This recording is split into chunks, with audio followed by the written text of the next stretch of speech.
بسم اللہ الرحمن الرحیم۔ ہمارا یہ سلسلہ ثانیہ شروع ہو رہا ہے۔ اگر نصیب ہوا تو ہماری زندگی میں، ورنہ اللہ کرے جب تک یہ زندگی رہے تو قرآن سے جڑی رہے۔ آج ہماری فاتحہ ہے۔ فاتحہ میں مضامین بہت زیادہ ہیں، اس لیے ہم نے اس کی 5 آیات کو ذکر کیا کہ اگلا فاتحہ کا ایک مستقل درس ہوگا۔ فاتحہ 2 حصوں میں ہے، تو آج 7/11/2025 16 جمادی الاولیٰ 1447 ہجری ہم اپنے ہفتہ روزہ درس قرآن مجید کے سلسلہ ثانیہ کے ساتھ جامع مسجد حنفی ماڈل بازار جامپور میں سورۃ فاتحہ کے آیت نمبر 1 تا 5 کے ساتھ حاضر ہیں۔ تمہید فاتحہ مکیہ 7 آیات 1 رکوع مکہ میں نازل ہونے والی پہلی مکمل سورت ہے۔ نماز اسی سے شروع ہوتی ہے، یہ پورے قرآن کا خلاصہ ہے، اس لیے اس کا نام ہے ام الکتاب۔ ام الکتاب کا معنی، لفظی معنی ہے کتاب کی ماں، یہاں اس کا معنی ہے خلاصۃ الکتاب یا کتاب کی بنیاد، اور قرآن عظیم بھی اسے فرمایا گیا۔ اور چونکہ یہ روحانی جسمانی امراض میں شفا بخش ہے، اس لیے اس کا نام ہے سورۃ الشفاء۔ صحابہ کرام کی ایک جماعت نے سانپ ڈسنے پر فاتحہ سے دم کر کے بکریوں کا ریوڑ بھی لیا تھا۔ وہاں پر ہے کہ جناب رسول پاک صلی اللہ علیہ وسلم نے یہ بھی فرمایا تھا ان صحابہ کی جماعت سے کہ تمہیں کیسے پتہ چلا انہا رقیۃ، یہ بھی دم رکھنے کی چیز ہے، یہ بھی دم رکھنے کی چیز ہے۔ تو فاتحہ کے ساتھ دم رکھنا یہ اپنا معمول بنانا چاہیے، اور چونکہ اس میں اللہ سے سوال کرنے کا طریقہ اور آداب دعا سکھلائے گئے، اس لیے اس کا نام تعلیم المسئلہ اور سورۃ الدعاء بھی ہے۔ اس کا نام کافیہ کہ عقائد کے لحاظ سے یہی ایک صورت ہی کافی، اس کا نام ہے وافیہ، پوری ہو جانے والی۔ یہ صورت اپنے مطلوب میں بالکل مکمل ہے۔ اس کا نام ہے خزانہ، کنز، کنز معنی خزانہ۔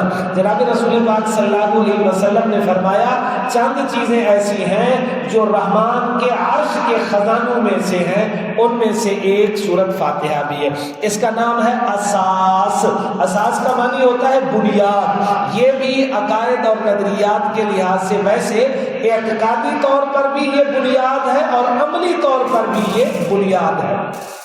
اس کا نام سورۃ الحمد کے الحمد سے یہ شروع ہو رہی ہے۔ اس کا نام سبع المثانی، مثانی معنی بار بار پڑھی ہوئی، اور سبع معنی 7، بار بار پڑھی ہوئی 7 آیات، بار بار پڑھی ہوئی 7 آیات۔ اور اس کے بارے میں یہ بھی ہے کہ اسے سبع المثانی کہنے کی ایک جو وجہ ہے کہ یہ 2 بار نازل ہوئی، مکہ میں بھی نازل ہوئی ہے اور دوبارہ مدینہ میں بھی یہ نازل ہوئی ہے۔ چونکہ یہ ہر نماز کے شروع میں پڑھی جاتی ہے، اس لیے اس کا نام سورۃ الصلاۃ بھی ہے، اور اس میں اجمالاً تمام مضامین قرآن ہیں، اس لیے ام القرآن بھی کہتے ہیں۔ اور کثرت الاسماء کثرت عظمت پر دلالت کرتے ہیں۔ اس کے ان کثیر ناموں سے یہ معلوم ہوا کہ اس کی عظمت عند اللہ بہت زیادہ ہے۔ ارشاد نبی علیہ السلام ہے، مجھے قسم ہے اس ذات کی جس کے قبضہ میں میری جان ہے کہ سورۃ فاتحہ کی نظیر تورات، زبور، انجیل بلکہ قرآن کی کسی دوسری سورت میں بھی نہیں ہے۔ بس فاتحہ یگانہ ہے، اکیلی ہی ہے۔ فائدہ، مضامین قرآن کتنے ہیں جی؟ 4 ہیں۔ عقائد، پھر اس میں جو مرکزی ہیں وہ 3 ہیں، توحید، رسالت اور آخرہ۔ نمبر 2 عبادات، ایاک نعبد میں عبادات کا ذکر ہے کہ ہر طرح کے شرک و ریاکاری سے جدا ہو کر خالص اللہ کی عبادت۔ نمبر 3 استعانت، سب سے بے نیاز ہو کر اللہ کی استعانت۔ یہ استقامت نہیں، یہ ہے جی استعانت۔ استعانت، ایاک نستعین میں اس کا ذکر آ گیا۔ پھر اس میں علم القصہ والتاریخ، آپ حیران ہو جائیں گے، میں پڑھ رہا تھا مولانا عبد الماجد دریابادی فرماتے ہیں قرآن پاک جہاں پر اجمال پر آتا ہے نا، وہاں یہ سمندروں کو کوزے میں بند نہیں کرتا، وہاں پر یہ سمیٹ کر سمندروں کو قطرہ کر دیتا ہے۔ اب یہاں پر دیکھیے غیر المغضوب علیہم ولا الضالین، چھوٹا سا جملہ ہے، اس میں علم القصہ و تاریخ ساری آ گئی کہ مغضوب کون ہے، ضال کون ہے۔ اب تم قرآن سارا دیکھتے رہو کہ یہودی کیوں مغضوب ہوئے، عیسائی کیوں گمراہ ہوئے، یہودی کون تھے، کیا وجہ تھی جس بنیاد پر وہ اللہ کے غضب میں آئے۔ اور ساتھ یہ بھی ذکر آ گیا کہ کچھ ایسے لوگ ہیں نا جو کہتے ہیں جی کہ جی کیا اسلام کا خدا ناراض بھی ہوتا ہے؟ جی ہاں، اسلام کا خدا ایسا نہیں ہے کہ جو کچھ ہوتا رہے وہ خاموشی سے اس کو دیکھتا رہے، وہ بے بس اور عاجز نہیں ہے، وہ قادر مطلق ہے۔ تو اسی ایک لفظ میں علم القصہ والتاریخ۔ پھر صفات الہی کے ذکر میں انسان کے تینوں احوال، یہ جو ہے نا الحمدللہ رب العالمین الرحمن الرحیم مالک یوم الدین، یہ تین آیتیں، اس میں انسان کی بچپن، جوانی اور بڑھاپے کا لحاظ رکھا گیا، اور کتاب اللہ کے ساتھ رجال اللہ کے اتباع کا حکم ہے۔ گویا کہ اگر اسی فاتحہ کو دیکھا جائے تو اس سے تقلید الائمہ بھی ثابت ہو جائے گی کہ جی اماموں کی تقلید کہاں سے نکل آئی؟ جی فاتحہ سے نکل آئی۔ کہ اگر خالی کتاب کافی ہوتی تو اللہ رجال کا حکم ہی نہ دیتے، اگر خالی حدیث کافی ہوتی تو رسول پاک یوں نہ فرماتے صلو کما رأیتمونی اصلی۔ ایک صاحب سے بات ہوئی، وہ کہنے لگے کہ رفع یدین کرنا ہے، کیوں کرنا ہے؟ جی حضور نے فرمایا صلو کما رأیتمونی اصلی۔ میں نے کہا جی مجھے آپ یہ بتائیں رفع یدین کہاں سے ثابت ہے؟ کہا جی بخاری میں ہے۔ میں نے کہا حضور نے تو نہیں فرمایا صلو کما قال البخاری۔ کہا جی حضور نے فرمایا صلو کما رأیتمونی اصلی۔ میں نے کہا آپ نے جناب رسول پاک کو دیکھا؟ کہا جی نہیں۔ میں نے کہا عبداللہ بن مسعود نے دیکھا؟ کہا جی دیکھا۔ میں نے کہا ویسے تو پڑھ رہا ہوں جیسے عبداللہ بن مسعود سکھلا رہا ہے۔ حضرت عمر نے دیکھا؟ کہا جی دیکھا۔ حضرت علی نے دیکھا؟ کہا جی دیکھا۔ میں نے کہا ویسے تو پڑھ رہا ہوں جیسے حضرت علی نے کوفہ میں 4.5 سال نماز سکھلائی ہے، جیسے فاروق اعظم نے سکھلائی ہے۔ تو یہ رجال اللہ کی اتباع کا حکم اور یہود و نصارہ سے بیزاری کا حکم، اور اس کی وجہ کا بیان کہ یہود مغضوب اور نصارہ ضالین ہے۔ اب سب سے پہلے جو چیز ہے وہ ہے جی تعوذ، اعوذ باللہ من الشیطان الرجیم۔ نماز اور خارجے، یہ ہے جی خارجے صلاۃ، یہ خارج نہیں خارج، یہ ذرا ادھر ہوا ورنہ ہم نے کمپیوٹر میں یہ نقطہ درمیان میں ہی لگایا تھا جی۔ نماز اور خارج صلاۃ میں تلاوت سے پہلے تعوذ مسنون ہے، شیطانی وساوس اور غصہ کے ازالہ کے لیے بھی پڑھتے ہیں۔ دیگر کاموں سے پہلے صرف بسم اللہ پڑھنا ہے جی۔ آپ نے وضو کرنا ہے تو وہاں اعوذ باللہ نہیں پڑھنا ہے۔ تلاوت سے پہلے شیطانی وساوس کے وقت یا غصے کے وقت آپ نے اعوذ باللہ پڑھنا ہے۔ آپ خواب میں ڈر گئے، آپ اعوذ باللہ پڑھ لیں گے، ورنہ کوئی اگر آپ نے کام شروع کرنا ہے تو وہاں اعوذ باللہ نہیں، وضو کرنا ہے وہاں اعوذ باللہ نہیں، وہاں صرف بسم اللہ ہے جی۔ مقتدی امام کے پیچھے کیونکہ تلاوت نہ کرے گا لہذا تعوذ بھی نہ پڑھے گا، وہ سبحانک اللہ پڑھ کر خاموش ہو جائے گا جی۔ چونکہ تلاوت کے اچھا جی یہ کیا وجہ ہے جی تلاوت قرآن سے پہلے کہتے ہیں اعوذ باللہ پڑھو؟ چونکہ تلاوت کے وقت شیطان روکنے کی سر توڑ کوشش کرتا ہے، اور ہم سے اور وہ ہو ہم سے طاقتور ہے، ہماری نظروں سے پوشیدہ ہے، اس لیے اللہ کی پناہ میں آنے کا حکم دیا گیا۔ تعوذ میں نقصان سے بچنا ہے، اس لیے اسے بسم اللہ سے پہلے رکھا۔ اور قرآن دعاؤں کے برخلاف تعوذ میں مفرد کا صیغہ ہے۔ کیا مطلب جی؟ آپ اگر دیکھیں قرآن پاک میں جمع کے صیغے ہوں گے، ایاک نعبد، حالانکہ میں اکیلا بندہ کہہ رہا ہوں لیکن کہوں گا کیا؟ ہم تیری عبادت کرتے ہیں۔ ایاک نستعین، ہم تجھ سے مدد مانگتے ہیں۔ اہدنا الصراط المستقیم، ہم سب کو سیدھا راستہ دکھا۔ سارے جمع کے صیغے ہیں، لیکن یہاں پر نعوذ باللہ من الشیطان الرجیم تو نہیں نہیں ہے جی. کیا ہے جی حضرت؟ اعوذ باللہ، مفرد کا صیغہ. اس کی وجہ کیا ہے؟ تعوذ میں مفرد کا صیغہ ہے، اس لیے کہ شیطان کے شبہات اور مضرتیں بہت ہیں، لہذا ہر شخص الگ الگ اللہ کی پناہ لیتا ہے، ہر آدمی الگ الگ اللہ سے پناہ طلب کرے. تسمیہ بسم اللہ الرحمن الرحیم جو کہ 5 کلموں سے مرکب ہے. نمبر 1 حرف با، بس با، جس کے ویسے تو 18 معنی ہیں جی، مگر یہاں 3 معنی ہو سکتے ہیں. نمبر 1 مصاحبت، بمعنی متصل ہونا، یعنی اللہ کے نام کے ساتھ شروع کرتا ہوں. نمبر 2 استعانت، بمعنی مدد طلب کرنا، یعنی اللہ کے نام کی مدد سے شروع کرتا ہوں. نمبر 3 تبرک، یعنی اللہ کے نام کی برکت سے شروع کرتا ہوں. یہ ہو گیا جی پہلا کلمہ با. اب دوسرا ہے اسم. اردو میں اسم نام کو کہتے ہیں، جبکہ نحویوں کے ہاں اسم ایسا کلمہ جو اپنے معنی پر خود دلالت کرے، اس میں کسی زمانے کا دخل بھی نہ ہو.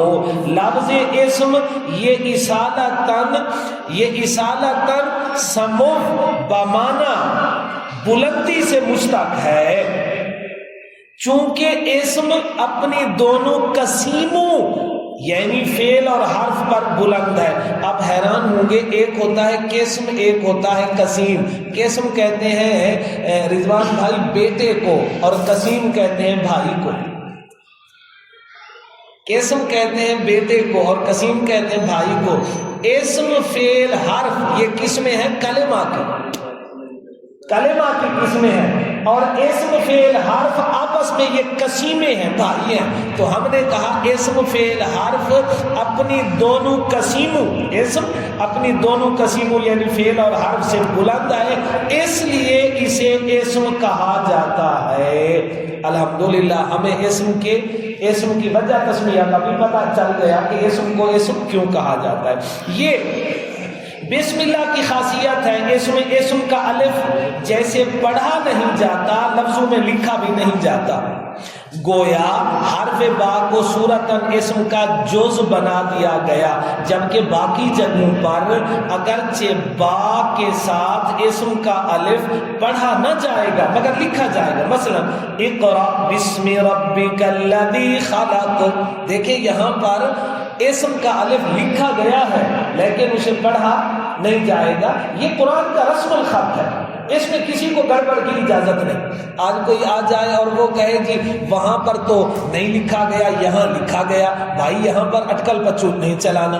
اب اس سے یہ مسئلہ بھی ہمیں سمجھ میں آ گیا. کوئی کہے جی کہ تم عیدوں میں رفع یدین کرتے ہو، باقی نماز میں کیوں نہیں کرتے؟ بھائی اٹکل پچوٹ نہیں چلانا. جہاں پر صحابہ کو سکھایا گیا انہوں نے کر کے دکھایا، ہم نے کیا. جہاں نہیں سکھایا گیا ہم نے نہیں کیا. تو دین کے مسائل سارے ایسے ہوتے ہیں جی. نمبر 3 اللہ ایسی واجب لفظ اللہ بسم اللہ ایسی واجب الوجود ہستی جو ہمیشہ سے ہے ہمیشہ رہے گی. واجب کے مقابل آتا ہے ممکن. ہم سارے ممکن الوجود ہے. ممکن اس کو کہتے ہیں جس کا وجود پہلے نہیں تھا پھر بھی ختم ہو جائے گا. واجب اس کو کہتے ہیں جس کا وجود ہمیشہ ہو ہمیشہ رہے، جو ہر عیب و نقص سے پاک، تمام صفات کمال کی جامع یکتا اور بے مثال ہے. عربی زبان میں اللہ اس شہنشاہ کو کہتے ہیں جس کی ہیبت سے پہاڑ لرز جائیں. ایسی ہستی جس کی ہیبت سب پر غالب ہو اس کو کہتے ہیں اللہ. الرحمن کا لفظ اللہ تعالی کے ساتھ خاص ہے، اس کا تثنیہ اور جمع نہیں آتا. الرحمن کا نہ تثنیہ آئے گا نہ جمع آئے گا. کیوں؟ کیونکہ اللہ بھی واحد ہے. اس کا جب تثنیہ جمع نہیں ہے تو جو لفظ اللہ کے لیے بولا جائے گا اس کا بھی نہیں ہے جائز تثنیہ اور جمع. جو لفظ اللہ کے لیے بولا جائے گا اس کا بھی تثنیہ اور جمع نہیں ہوگا جی. اچھا جی یہ مبالغہ کا صیغہ ہے. غیر متناہی رحمت والے کو کہتے ہیں رحمان.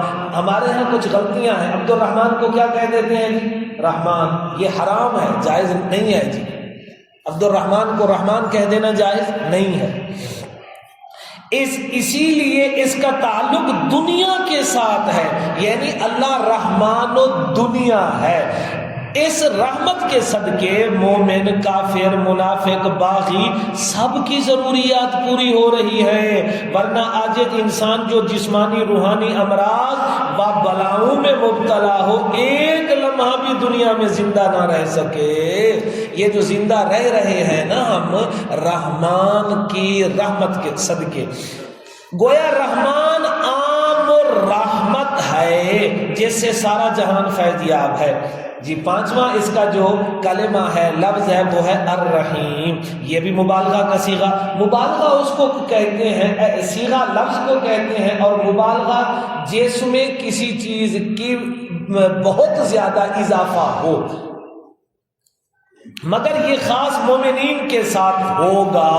اللہ پاک رحمان مومنین کے ساتھ ہیں، اور یہ تام الرحمہ ہے۔ رحمان میں عموم اور رحیم میں گہرائی ہے، گہرائی۔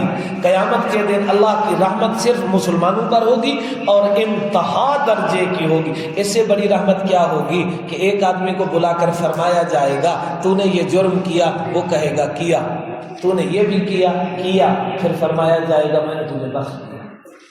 اور اس کو اتنے پوشیدہ انداز میں کہا جائے گا کہ کسی کو یہ بھی پتہ نہ چلے یہ رعایتی نمبروں سے پاس ہو رہا ہے۔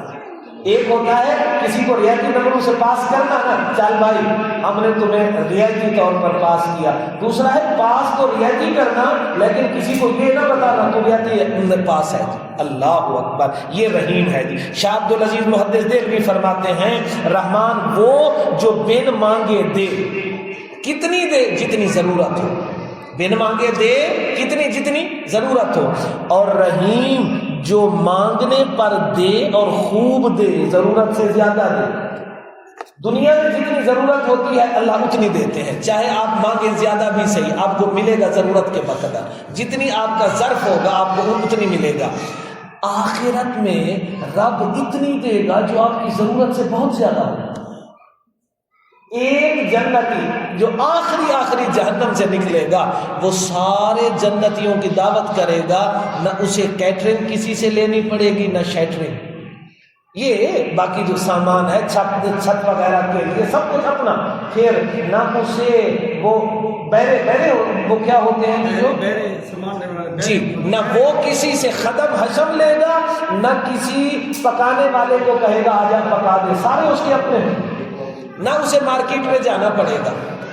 اللہ اکبر۔ لفظ رحیم کا اطلاق انسانوں پر بھی ہو سکتا ہے، جیسے حضور پاک صلی اللہ علیہ وسلم کے بارے میں فرمایا گیا وَبِالْمُؤْمِنِينَ رَءُوفٌ رَحِيمٌ۔ فائدہ، بسم اللہ سے قرآن کی ابتدا تقلیداً ہے، حضور پاک نے ایسا کیا، صحابہ نے ایسا کیا، ہم نے بھی ایسا کیا، تو تقلید ثابت ہو گئی۔ ویسے ہر شے کا وجود جب رحمت الہی کا مظہر ہے تو احسان شناسی کا تقاضا یہی تھا کہ منعم کا ذکر ہو۔ اگرچہ بسم اللہ سے ابتدا کرنے میں بہت راز ہیں، مگر اس قدر تعلم رحمانی اور مقاصد الہامی کی تکمیل کسی آسمانی الہامی کتاب میں بھی نہیں ہے۔ جو بسم اللہ میں جو چیزیں ہیں وہ تورات میں، انجیل میں، زبور میں نہیں ہیں۔ اور بسم اللہ سے بڑھ کر قوت بخش اور روح و اخلاق کو بلند کرنے والا کوئی جملہ نہیں۔ حدیث پاک میں ہے کل امر ذی بال لم یبدا بسم اللہ فہو ابتر، ہر ذیشان کام جو بسم اللہ کے بغیر شروع ہو وہ بے برکت ہوتا ہے۔ اس کا لفظی معنی ہے دم کٹا ہوتا ہے، ادھورا ہوتا ہے، ناقص ہوتا ہے۔ لہذا اسلام کا حکم ہے کھانا پینا، پڑھائی، تقریر، تحریر ہو یا سواری پر سوار ہونا اور اترنا ہو، گھر میں داخل ہو یا باہر نکلے، برتن ڈھانپے یا چراغ گل کرے، دروازہ بند کرے، ہر کام بسم اللہ سے کرے۔ گویا اسلام نے ہر کام میں بسم اللہ کی تلقین کر کے قدم قدم پر حلف وفاداری یاد دلایا۔ بسم اللہ، اللہ کے نام کے ساتھ تو کہے میں کچھ نہیں، اگر اس کا نام شامل حال ہوا تو میرا کام ہوگا ورنہ نہیں ہوگا، میں تو کچھ نہیں۔ یہ اقرار کرایا میرا کوئی کام اللہ کی مدد کے بغیر ناممکن ہے۔ ذرا غور کریں، چھوٹے سے جملے نے انسانوں کو اللہ تعالیٰ سے کس قدر جوڑ کر قریب کر دیا۔ گویا توجہ سے بسم اللہ پڑھنا انسان کی زندگی کا رخ اللہ کی طرف پھیر دیتا ہے۔ آج ہمیں یقین نہیں ہے جی، یقین نہیں، ورنہ حضرت عمر رضی اللہ تعالیٰ عنہ کے بارے میں آتا ہے کسی بادشاہ نے عرض کیا تھا، بادشاہ تھا، اس نے عرض کیا تھا، کافر بادشاہ تھا، حضرت میرے سر میں درد رہتا ہے، آپ اللہ کے نیک بندے ہیں، مجھے کچھ لکھ کے دے دیں، میں اس کو اپنے سر پر اپنے تاج میں رکھ کے پہن لوں گا۔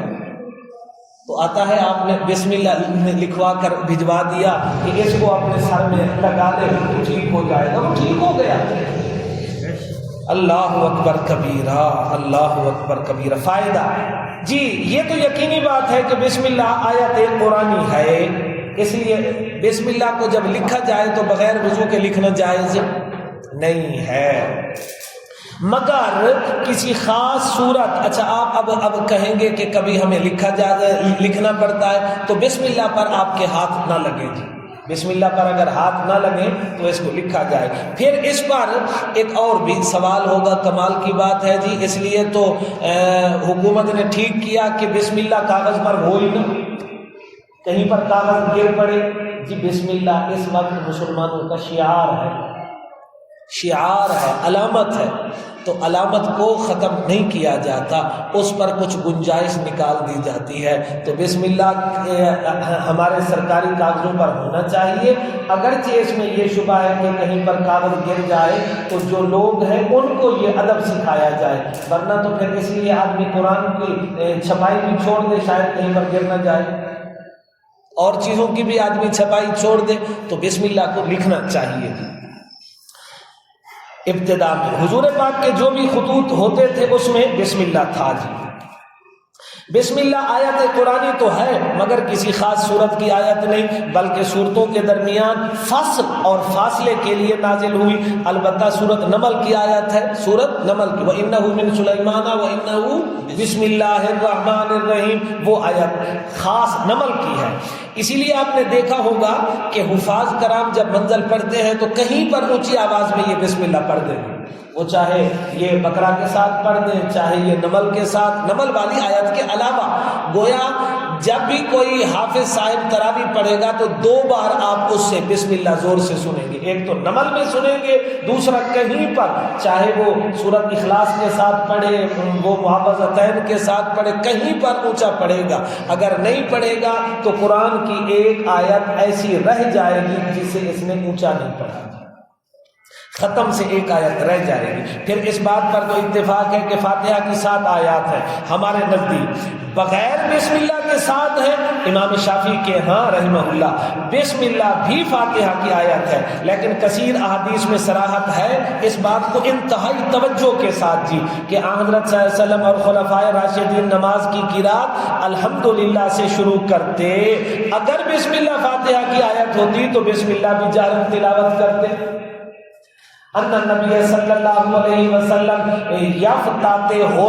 یفتتح الصلاۃ بالحمد للہ رب العالمین، صلیت خلف ابی بکر و عمر انہما یفتتحان الصلاۃ بالحمد للہ رب العالمین۔ یہ الفاظ ہیں کہ تحاوی نے صراحتاً لکھا حضرت جابر سے اور دیگر صحابہ سے، ہم نے حضور پاک کے پیچھے بھی نماز پڑھی، جناب ابو بکر و عمر کے پیچھے بھی نماز پڑھی، وہ جب نماز شروع کرتے تھے تو کہاں سے کرتے تھے جی؟ الحمدللہ سے وہ قرات کرتے تھے۔ دوسری جگہ پر آتا ہے یقرؤون بالحمد للہ رب العالمین۔ تو یہ تو جی مسئلہ حل ہو گیا کہ یہ فاتحہ کی آیت میں الحمدللہ رب العالمین، تمام تعریفیں اللہ کے لیے۔ اچھا یہ جو تمام ہے نا، یہ کس کا معنی ہے؟ یہ اسی الف لام کا معنی ہے۔ الف لام کی 4 قسمیں ہوتی ہیں، جنسی، استغراقی، عہد ذہنی، عہد خارجی۔ یہ استغراقی بھی ہے، جنسی بھی ہے۔ اگر اسے جنسی مانے تو یہی معنی ہوگا تمام تعریفیں خاص ہیں اللہ کے لیے۔ خاص کس کا معنی ہے جی؟ حمد کا معنی تو تعریف ہو گیا۔ یہ جو للہ ہے نا، للہ یہ جار مجرور مل کر کسی کے متعلق ہوتا ہے۔ کس کے متعلق ہوتا ہے؟ اگر کوئی خاص فعل محذوف ہو تو آپ کی مرضی، ورنہ 4 فعل، قاری طیب صاحب 4 فعل، آپ کو اس کا شعر بھی سنا دوں۔ افعال عامہ 4 ہست انگریز ارباب عقول، یہ ہمیں اللہ جزائے خیر دے، ہمارے اساتذہ کو بچپن میں یاد کرایا تھا۔ افعال عامہ 4 ہست انگریز ارباب عقول، کون استو، ثبوت استو، وصول استو، حصول۔ 4 افعال ایسے ہیں جو ہر جگہ پر آ سکتے ہیں۔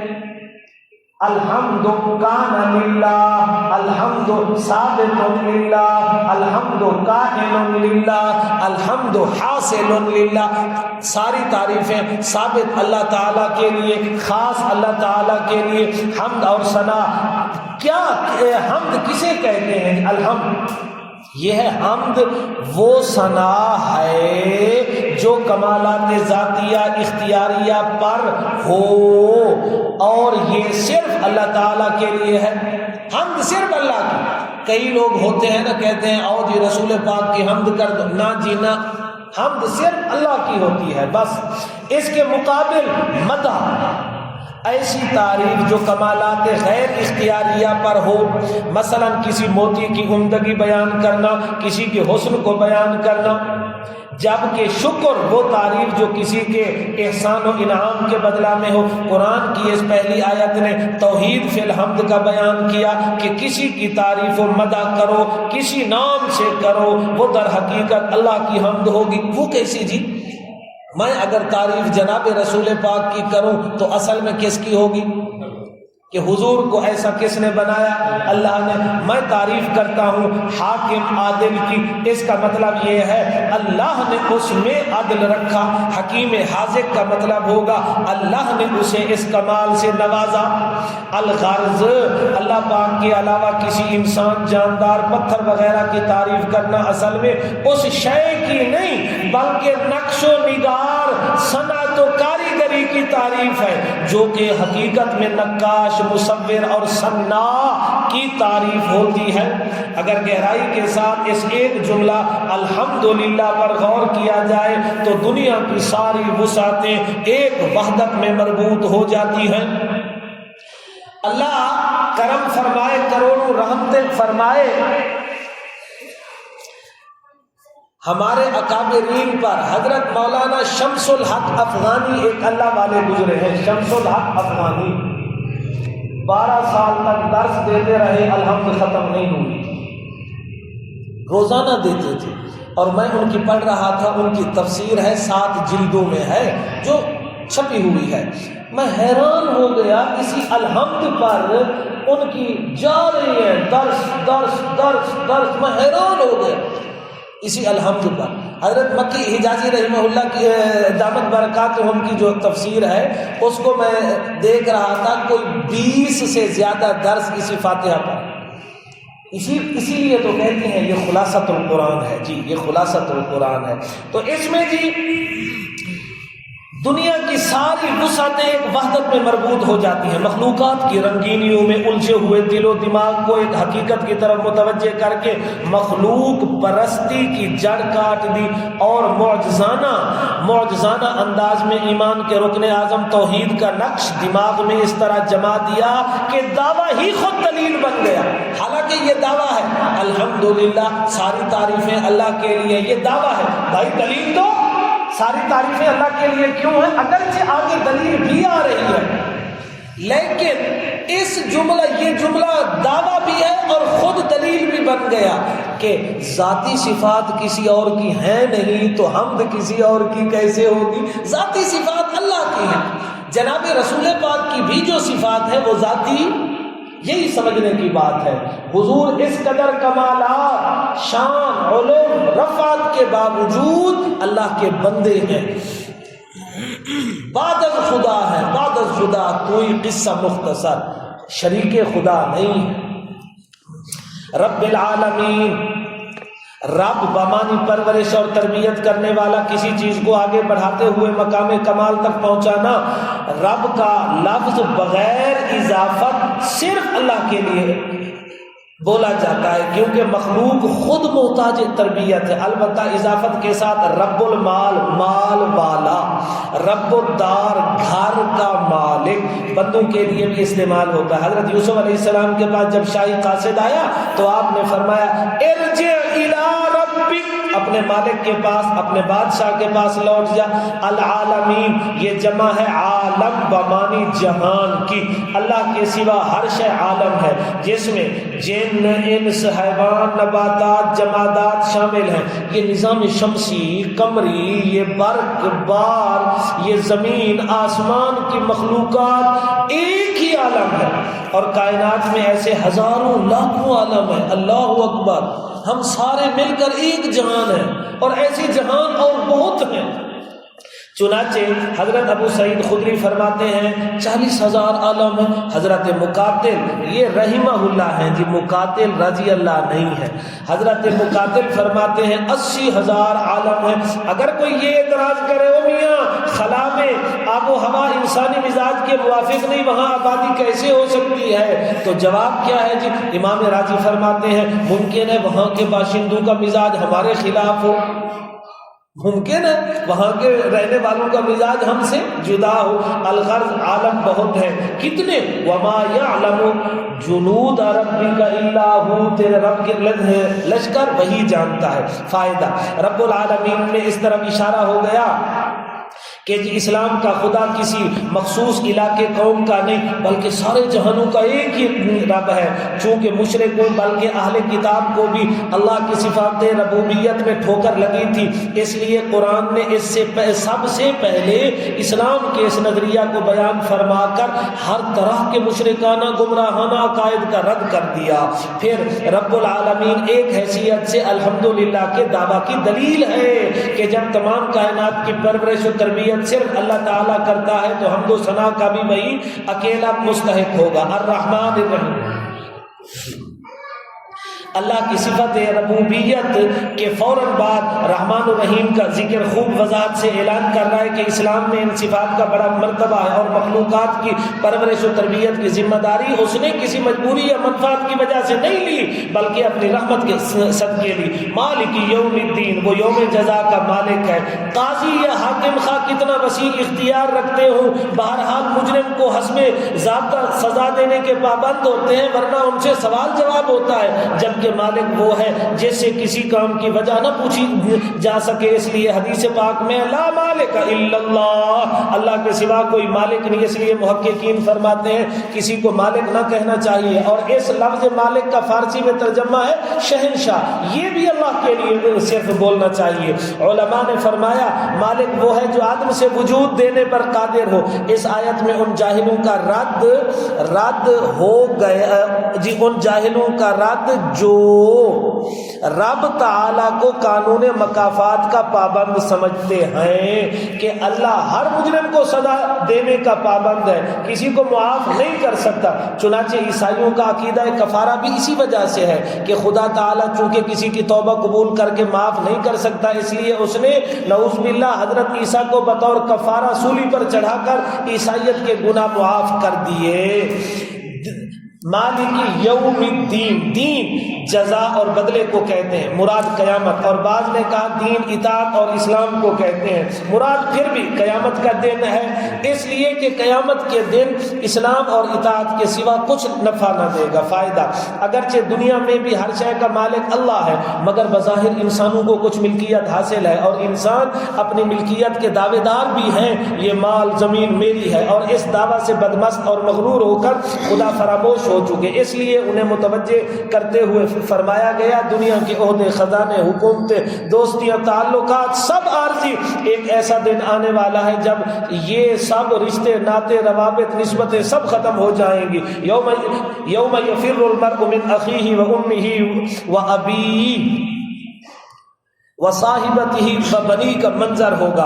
اسی طرح الاخلاء یومئذ بعضهم لبعض عدو کا منظر ہوگا. پھر اس دن اعلان ہوگا لمن الملک اليوم، اور اس کا صرف ایک ہی جواب ہوگا للہ الواحد القہار.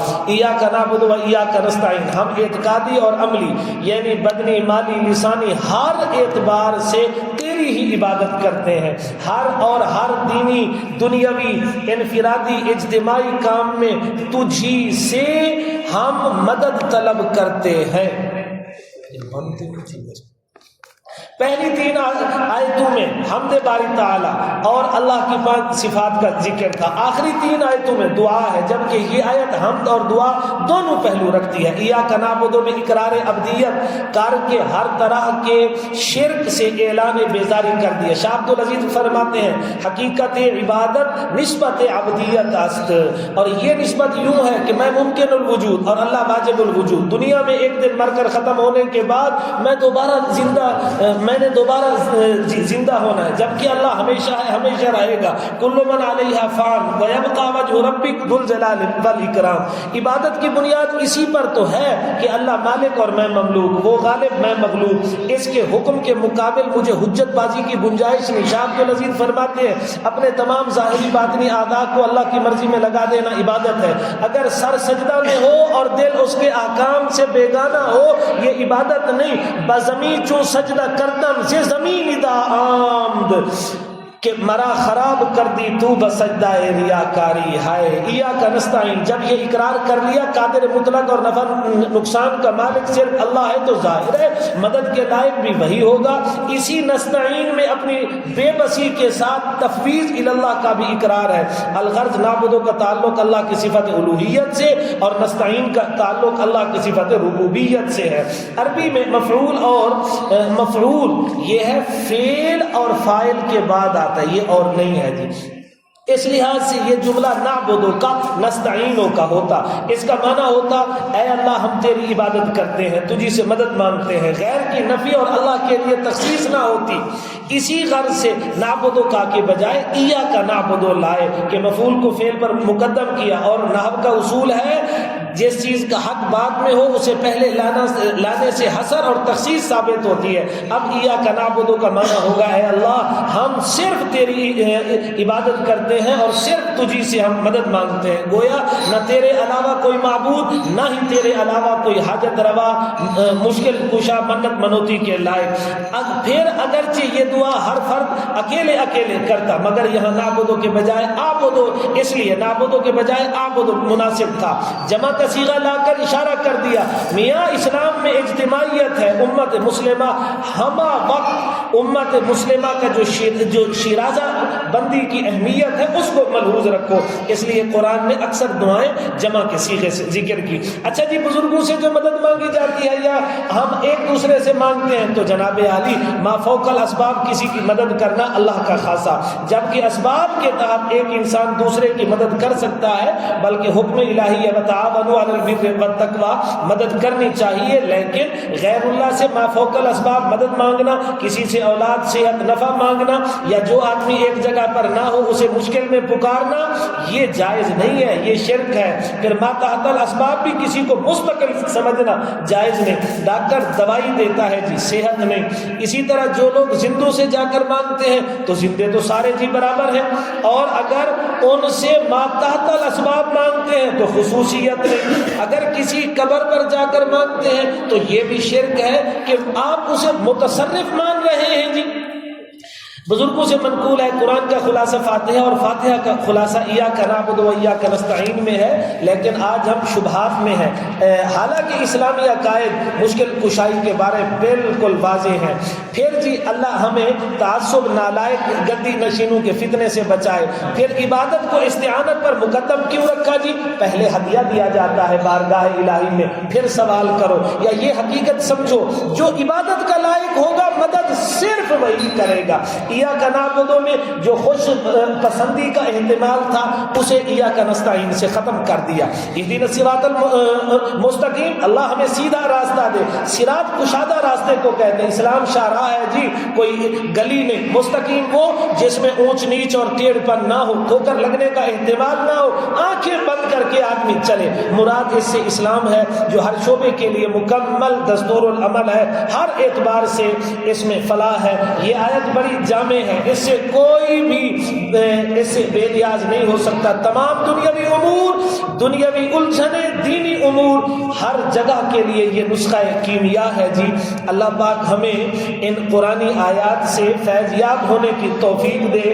اور ہدایت کے ایک سوال ہوتا ہے جی، ہدایت ہر وقت کیوں مانگی جاتی ہے؟ کیا ہر مسلمان بھٹکا ہوا ہے ہر وقت کہتا ہے اہدنا الصراط المستقیم؟ تو اس کا جواب یہ ہے کہ ہم استقامت کی درخواست کرتے ہیں. اہدنا الصراط المستقیم ربا، ہدایت پر استقامت دے. جبکہ مرشد تھانوی فرماتے ہیں جناب ہدایت کے کئی درجات ہیں، ایک رتبہ پر پہنچ کر اگلے کا سوال ہے. مومن ترقی درجات کے شوق میں بڑھتا رہتا ہے. وعدہ وصل چوں شد نزدیک، آتش عشق تیز تر گردد. اب آیت کا مطلب کیا ہوگا؟ اے ہادی برحق، ہم پر سیدھا راستہ کھول دے، یعنی ہم کو حقیقت سے آشنا کر دے. جیسا کہ حدیث پاک میں اللہم ارنا الحق حقا. اور پھر دوسرا درجہ کیا ہے جی؟ دوسرا درجہ ہے راہ مستقیم پر چلنے کی توفیق. تیسرا درجہ استقامت سے نوازنا. چوتھا درجہ کہ اسلام طبیعت بن جائے، لطف آنے لگے. اور آخری جو درجہ ہے وہ مقام فنائیت ہے. کار ما عشق الہی و بار ما عشق الہی است، حاصل روزگار ما عشق الہی است. اللہ ہمیں اس کیفیت سے نواز دے تو انتہا درجے کا اس کا فضل و کرم ہوگا. بسم اللہ الرحمن الرحیم. الحمد للہ رب العالمین، والصلاة والسلام علی جمیع النبیین والمرسلین. اللہم صل علی سیدنا محمد وعلی آل سیدنا محمد.